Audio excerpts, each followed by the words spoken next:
ये सनसेट है इंडिया और पाकिस्तान के बॉर्डर पे दो टाइम। ये देखो, न्यू दिल्ली का भी आ गया, इस्लामाबाद कराची का भी आ गया।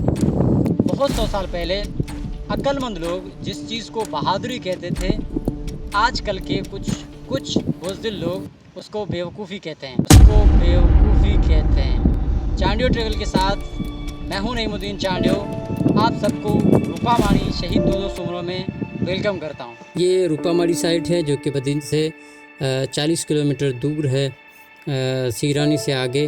और जिससे भी पूछेंगे रूपामाड़ी साइट किस तरफ है तो आप सब बता देंगे। और ये साइट बिल्कुल इंडिया और पाकिस्तान के बॉर्डर पे है।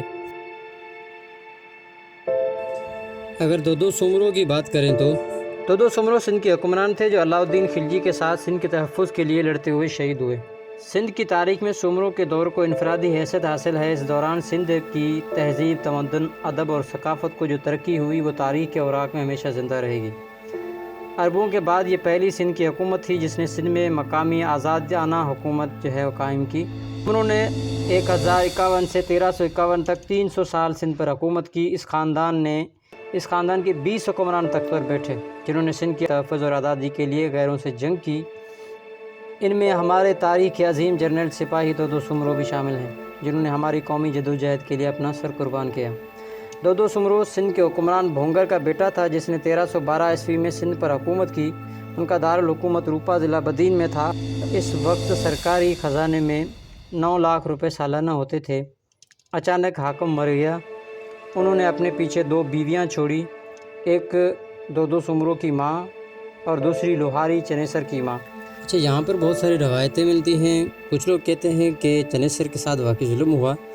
वो इस तरह कि हमारे यहाँ जो है ये रवायत रही है, लोग औरतें उस औरत को पसंद करते हैं जो अपने कुटुंब से हो, यानी अपने कबीले से हो। बाहर से जो आती है उसको वहाँ पर कम पसंद किया जाता है। तो इसी तरह चनेसर की माँ को जो है वो बाहर वाली थी, तो उसी वजह से जो लव मैरिज के हैं किसी, तो उसी वजह से उसके जो नज़दीक के लोग थे वो चनेसर को इसलिए नहीं बनाना चाहते थे सरदार के। वो जो उसकी माँ थी वो कबीले से नहीं थी, वो उनकी अपनी नहीं थी। इस वजह से उन्होंने दो को सरदार बनाया। लेकिन एक कहावत ये भी मशहूर है कि जब चनेसर को बनाया जा रहा था तो चनेसर ने कहा कि रुको मैं अपनी माँ से पूछ के आऊँ। तो लोगों ने कहा कि भाई, सरदार जो थे उन्होंने कहा कि भाई ये इतना बड़ा फ़ैसला भी माँ से पूछे बगैर नहीं कर रहा, यानी अपनी तरफ से उसमें इतनी अहलियत नहीं है कि वो ख़ुद फ़ैसला कर सके, तो क्यों हम इसे सरदार बनाएं। उसे सरदार बनाएं जो खुद फैसले कर सकता हो। तो खैर इसी वजह से उन्होंने दो को सरदार बना दिया। और जैसे दो को सरदार बनाया तो चनेसर को आया गुस्सा।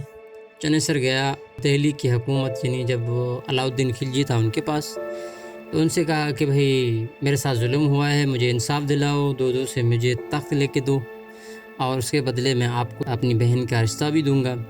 कुछ इसे कहते हैं कि यहाँ पर 7 के करीब तक जो है वो मंगोल आ चुके थे जो कि फैल रहे थे बड़े पैमाने पर। तो अलाउद्दीन खिलजी को चनेसर से कोई लगाव नहीं था, ना ही उसके रिश्ते से। वो ये कहते थे कि सिंध पर कब्ज़ा करके जो है वो मैं यहाँ पर अपनी फ़ौज रखूँ ताकि उस मंगोलों से जो है बचा जा सके। उन मंगोलों से बचने के लिए जो है वो उन्होंने किया था। और ये रूपा माड़ी यानी कि उसके आसार हैं जो रूपा के नाम पर बनाई थी माड़ी भोंगर ने अपनी चहेती बीवी के लिए, तो उसके ये आसार हैं नीचे जिसमें मैं खड़ा हूँ। हाँ, ये माड़ी थी जो ख़त्म हो चुकी है। ये जो जंग हुई थी ये वीरावाह के करीब, वीरावाह की ज़मीन पर, यानी कि थरपारकर में नंगर पारकर से पहले जो आता है वहाँ पर जंग हुई थी। उसमें बड़े बड़े सरदार समय वगैरह बहुत बड़े सरदार थे। उस जंग में जो है वो दो शहीद हुए।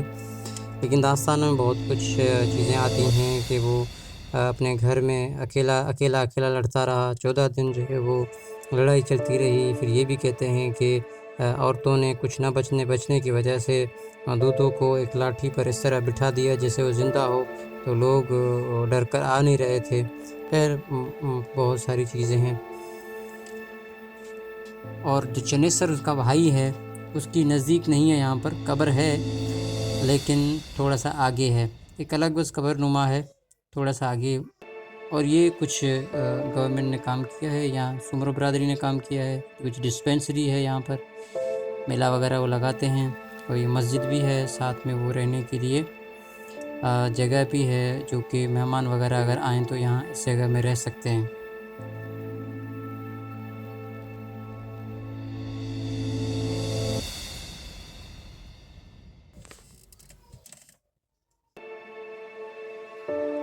और ये आगे इस तरफ जो है वो चनेसर की कब्र है।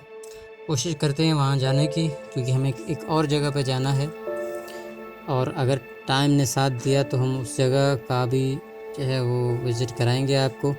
अभी हम उसी की तरफ जा रहे हैं। तो अभी तक आपने अगर चैनल सब्सक्राइब नहीं किया तो सब्सक्राइब कर लें।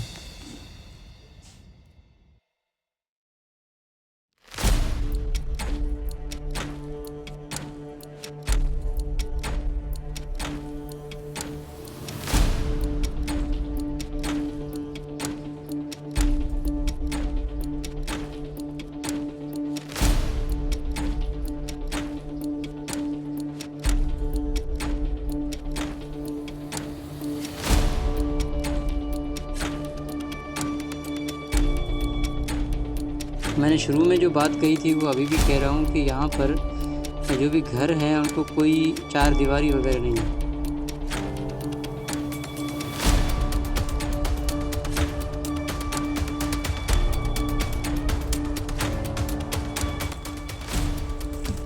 ये वो नाला है जो बॉर्डर के ऊपर है, यानी कि ये सर क्रीक तक जाता है। ये जो नाला है वो समुंदर में जाता है। पाकिस्तान इंडिया बॉर्डर जो सर क्रीक है, यहाँ पर मसला वगैरह चल रहा है, तो ये उस तरफ जाता है। सारा निकाल पानी वहीं होता है। और ये लोग कुछ मछली जो है वो पकड़ रहे हैं यहाँ पर। हमने इनसे कहा कि भाई मछली हमें दे दो, उन्होंने कहा कि अभी पकड़ी नहीं है। ये कारोबार करते हैं यहाँ पर, मछली पकड़ते हैं बेचारे, मजदूरी करते हैं। तो ये इस तरह काम चलता है यहाँ पर। और हम जिस जगह पे जा रहे थे उस जगह पे जा नहीं सके। तो एक और सरप्राइज़ है आपके लिए जो आपने देखना है।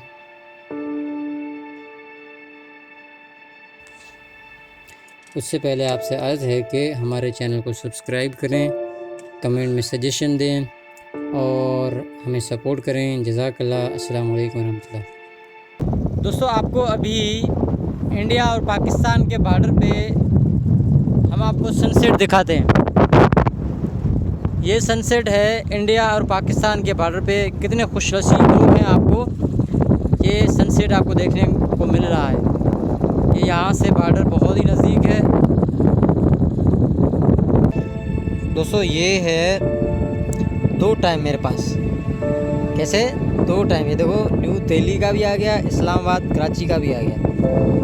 ये 2 टाइम मेरे पास हैं। एक 8:27 है और ये 7:57 पर। ये हम भी बॉर्डर पे हैं और ये टाइमिंग है इसकी, इंडिया और पाकिस्तान की टाइमिंग।